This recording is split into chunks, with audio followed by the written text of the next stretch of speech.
Bueno, buenas tardes a todos. Me toca hablar sobre sarcoidosis. En realidad la sarcoidosis es una enfermedad que es como la gran simuladora, porque si bien cuando nosotros muchas veces vamos a los ateneos o uno escucha, digamos, cuáles son las consultas frecuentes, parecen ser siempre las mismas. Cómo debo realizar el diagnóstico, cuáles son los estudios que debo pedir o cuál es el mejor sitio de biopsia que debo elegir y a qué pacientes debo tratar y a qué pacientes no debo tratar. Bueno, mi nombre es Brenda Varela y un poco los objetivos de la charla son los que dijimos recién. Yo soy médica neumonóloga del Hospital Alemán. Lo vamos a hacer a través de un caso clínico. Se trata de una mujer de 29 años que consulta por dolor torácico asociado a astenia y a disnea de esfuerzo, clase funcional 2, de una semana de evolución.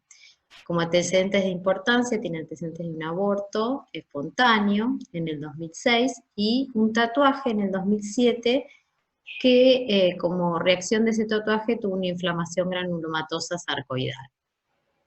En el examen físico tenía una saturación de 95% respirando en ambiente con buena entrada de aire bilateral y el examen cardiovascular normal.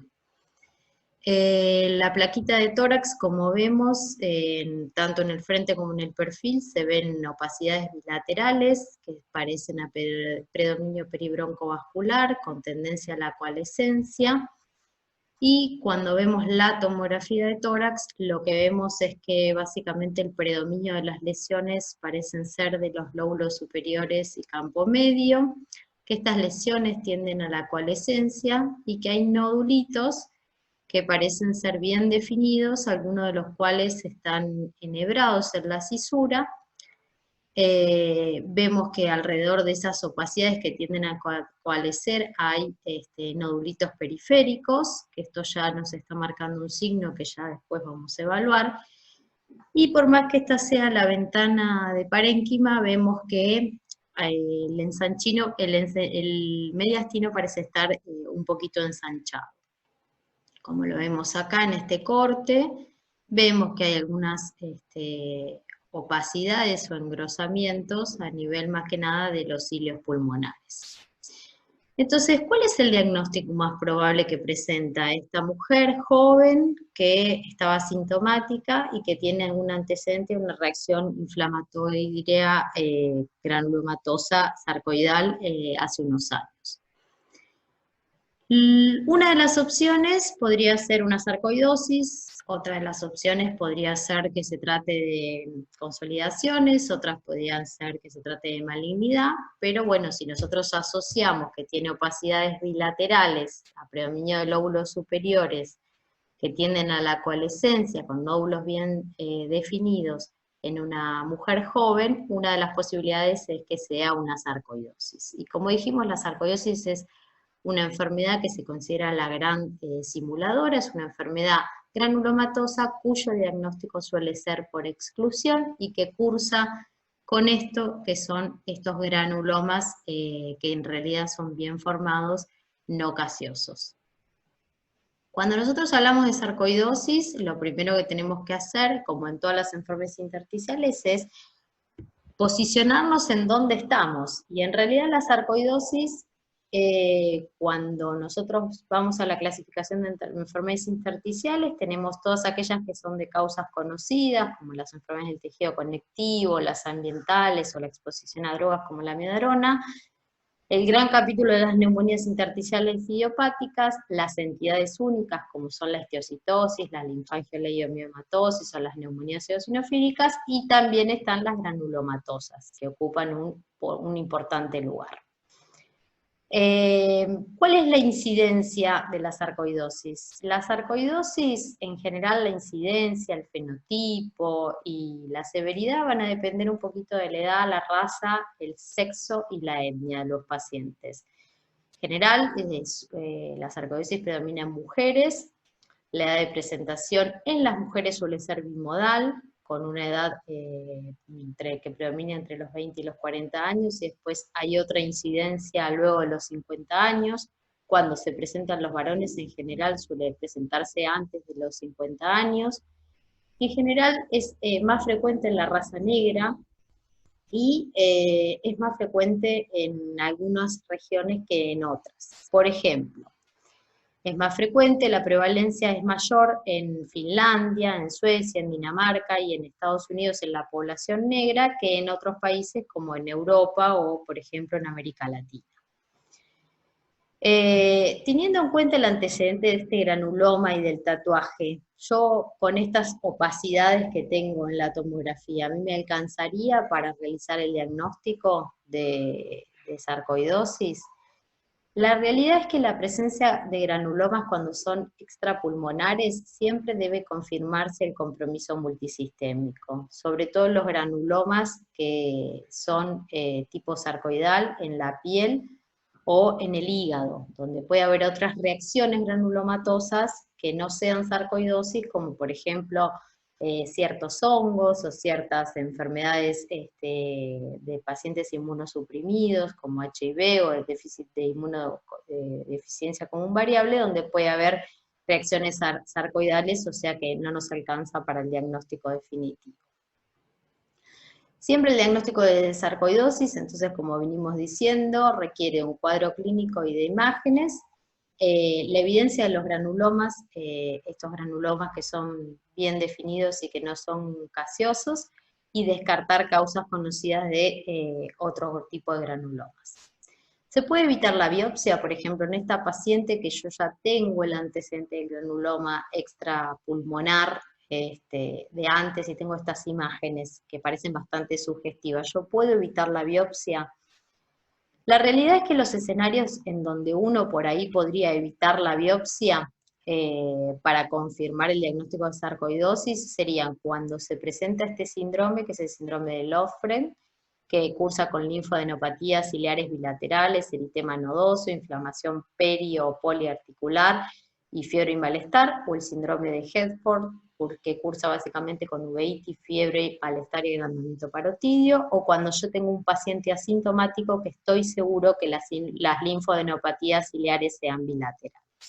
En esos escenarios yo puedo evitar la biopsia, en los otros escenarios no puedo evitar la biopsia. Hay ciertas características que hacen que el diagnóstico de sarcoidosis sea más probable que en otras. Por ejemplo, si yo tengo un paciente que tiene una raza africana, americana o que vive en el norte de Europa, el sexo femenino, la presencia de linfadenopatías ciliares simétricas y bilaterales, la presentación asintomática, o sea, pacientes que por ahí tienen linfadenopatías que están en el mediastino, pero que tienen síntomas B, eso va un poco en contra de sarcoidosis. Y sí, si el paciente, yo en una placa de tórax le descubro que tiene este agrandamiento ilear y el paciente está asintomático, eso va más a favor del diagnóstico de sarcoidosis. También la presencia de linfopenia, la enzima convertidora de angiotensina elevada o el compromiso multisistémico. ¿Y cuándo yo tengo que pensar que el diagnóstico de sarcoidosis es menos probable? Bueno, cuando el paciente tiene una edad de menos de 18 o es mayor de 50 años, cuando el paciente fuma, cuando tiene antecedentes de exposiciones, ya sea por alguna exposición laboral, que esté en contacto con metales o que esté en contacto con antígenos orgánicos que puedan producir granulomas. En general los granulomas son pobremente deformados, pero bueno, es un diagnóstico diferencial que a veces no es tan frecuente. También cuando el paciente tiene historias recurrentes infecciosas, cuando tiene hipogamaglobulinemia, por esto que hablamos del déficit de la deficiencia inmuno común variable, cuando hay historia de tuberculosis o cuando tengan otras enfermedades como, por ejemplo, malignidad o enfermedad inflamatoria intestinal. Como sabemos, el 90% es una enfermedad multisistémica, pero fíjense la prevalencia del pulmón. El pulmón se afecta casi siempre en la sarcoidosis, al igual que el hígado, y también un lugar importante es la piel, y otro lugar importante son los nódulos linfáticos. Entonces, cuando existen presentaciones atípicas, la realidad es que no es tan fácil hacer el diagnóstico. Y el retraso de un paciente que tiene sarcoidosis, así como para una fibrosis pulmonar idiopática, es de 1 año y medio a 2 años, Habitualmente los pacientes con sarcoidosis, por estos síntomas inespecíficos, tanto pulmonares como extrapulmonares, se retrasa entre 3 a 4 consultas. Los síntomas pulmonares en general pueden ser desde tos seca hasta falta de aire, hasta sibilancias. Las sibilancias estas pueden ser localizadas por compresión del agrandamiento iliar de los bronquios o por el mismo compromiso endobronquial de la sarcoidosis. Cuando yo tengo sarcoidosis, como por ejemplo neurosarcoidosis o una uveitis por sarcoidosis, el diagnóstico, como es menos común, uno tarda más en sospechar. Entonces es muy importante. ¿Cuál es el rol que juegan las imágenes en la sarcoidosis? La realidad es que lo primero que debemos pedir es una placa de tórax. La placa de tórax nos da una idea de cuáles son los estadios. Se hicieron, digamos, unos estadios para sarcoidosis que tienen que ver con placa de tórax y no con tomografía. Y un poquito también para que lo que nos sirve es para saber cuál es la probabilidad de remisión que tienen los pacientes. Como vemos acá en esta placa de tórax, lo que vemos es agrandamiento iliar bilateral, sin parecer compromiso del parénquima, entonces pareciese un estadio 1. La realidad es que el estadio 1 tiene hasta un 60% de probabilidades de regresión. Esta probabilidad va bajando a medida que yo voy pasando de estadio. El estadio 2 serían agrandamientos ciliares más compromiso intersticial, el estadio 3 es puramente intersticial y el estadio 4 ya directamente es panalización. Esta es una imagen de una tomografía de tórax en donde vemos que hay calcificaciones, que a veces se pueden calcificar los ganglios, y los ganglios que van a estar comprometidos, además de los ciliares, también pueden ser la ventana aortopulmonar o paratraqueal derecho. Si yo tengo un paciente que tiene adenopatías ubicadas en otra cadena ganglionar, o tiene adenopatías en el mediastino anterior, o tiene adenopatías unilaterales, siempre debo sospechar otro diagnóstico. Los nodulitos en general tienen distribución subpleural, tienen distribución alrededor de la cisura, dando lo que se llama la cisura enhebrada, y estos nodulitos en general son bien definidos, y son peribroncovasculares, y bien definidos. Acá vemos más de lo mismo, acá vemos un estadio un poco más avanzado de sarcoidosis, ya con bronquiectasias por tracción y mucho enfisema bulloso, que también es característico del estadio final de la sarcoidosis, estas bullas tan grandes, que se ven bastante frecuentes. Fíjense un poquito esto sería un estadio 1 de la sarcoidosis, esto sería para mostrar la silueta enhebrada, y fíjense, esto sería para ver que el predominio es un estadio 4, donde el predominio básicamente es el lóbulo superior, y con mucho componente bulloso y retráctil, y esto es lo que hablábamos, como tenía nuestra paciente, de que son estas consolidaciones, estas tendencias de las lesiones a tener coalescencia, con muchos nodulitos alrededor, dando lo que se llama el signo de la galaxia. La anatomía patológica, entonces, como dijimos, lo que se ve básicamente está en la submucosa de la vía aérea, y lo que vemos son estos granulomas bien formados. A diferencia de, por ejemplo, la neumonitis por hipersensibilidad, donde los granulomas son pobremente formados. Existen estrategias diagnósticas. ¿Cómo puedo yo elegir el sitio donde voy a biopsiar? En general, esto no es, digamos, uniforme a todos los lugares, sino que depende un poquito de la experiencia que tenga el centro, de las comorbilidades que tenga el paciente, de la accesibilidad que tenga el paciente y cuáles son las preferencias. Básicamente, si el paciente se quiere someter o no a un procedimiento anestésico como una endoscopía. Pero en general, como vimos que la piel, los ganglios linfáticos, el hígado y el pulmón son los sitios más frecuentes, uno debería básicamente buscar donde hay mayor compromiso y tratar de ir de lo menos invasivo a lo más invasivo. Cuando nosotros hablamos de la endoscopía, que tiene un rol bastante importante en lo que es la sarcoidosis pulmonar, la sensibilidad y la especificidad de la biopsia transbronquial varía. En general uno tiene que tomar más o menos 4 a 5 biopsias, y, digamos, el rango va desde el 40 al 90%. Por supuesto que si uno tiene un estadio 1 en donde predominan las adenopatías biliares, la probabilidad, la rentabilidad de una biopsia transbronquial va a ser mucho menor que si yo tengo un estadio 2 o un estadio 3 en donde tengo compromiso puramente pulmonar y en donde la biopsia transbronquial va a tener más rédito. Lo mismo que el EBUS tiene mayor rentabilidad, mayor sensibilidad y especificidad. Además nos permite visualizar, siempre es recomendado hacer un lavado bronquialveolar. Si yo comparo la sensibilidad del EBUS versus la biopsia transbronquial, el EBUS tiene una sensibilidad y una especificidad mucho mayor. Y si yo pudiese utilizar las dos técnicas, por supuesto que la sensibilidad y la especificidad aumentarían mucho más. El lavado bronquialveolar no es específico, tiene una sensibilidad de un 90% con una especificidad baja, y como vemos, lo que uno básicamente ve es linfocitosis de más del 15%, con el famoso gradiente de linfocitos T CD4 CD8 aumentados, de más de 3,5, pero como vemos esta linfocitosis no es específica de la sarcoidosis y puede verse en otra entidad que también uno tiene que hacer el diagnóstico diferencial, que es en la neumonitis por hipersensibilidad, que acá dice alboritis alergia extrínseca, pero es neumonitis por hipersensibilidad, que es lo mismo.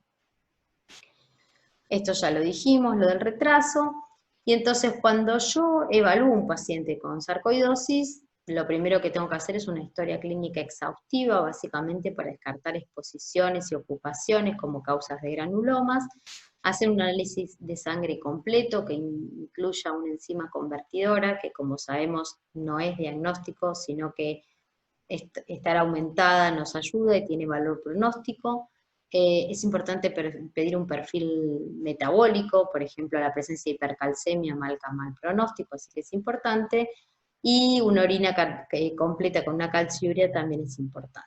Siempre pedir una placa de tórax, pedir una espirometría y una difusión, porque las pruebas de función pulmonar también nos van a dar un indicio de si debemos o no debemos tratar a estos pacientes, un electrocardiograma, un examen oftalmológico y una reacción de Mantoux. En los últimos años se habla del rol del PET como prueba agregada para la sarcoidosis, y la realidad es que uno trata de guardarlo para cuando necesita, digamos, buscar un sitio de captación muy específico en sarcoidosis y no tiene un lugar de biopsia, sino mucho valor no tiene en este momento. Esto se los dejo, es un checklist de un algoritmo de cómo uno podría evitar o no la biopsia, pero básicamente el concepto que tiene que quedar es que siempre hay que confirmar la sarcoidosis, salvo situaciones específicas como las que dijimos, el síndrome de Lofgren o Herford, o que tenga adenopatías asintomáticas ciliares, que tengo que estar muy seguro de que sean iliares y no en otro órgano. Esta es la biopsia que se eligió de la paciente, se le hizo una biopsia transbronquial, tenía un estadio 2 esta paciente, pero tenía compromiso ganglionar más compromiso del intersticio pulmonar. Fíjense estos granulomas bien formados, rodeados de células epitelioides, como se ven bien cerca de la mucosa bronquial, no centrilobulillar como ocurre en otras patologías. Y la pregunta es, ¿esta paciente yo la debo tratar o no la debo tratar? Ella tenía un examen funcional respiratorio normal, con una difusión normal, pero refería a disnea de esfuerzo. En general, nosotros contamos con terapia de primera línea, como son los corticoides, terapia de segunda línea, como son la azatioprina y el metrotexate, y terapia de tercera línea, que son más que nada biológicos, como el adalimumab o el infliximab.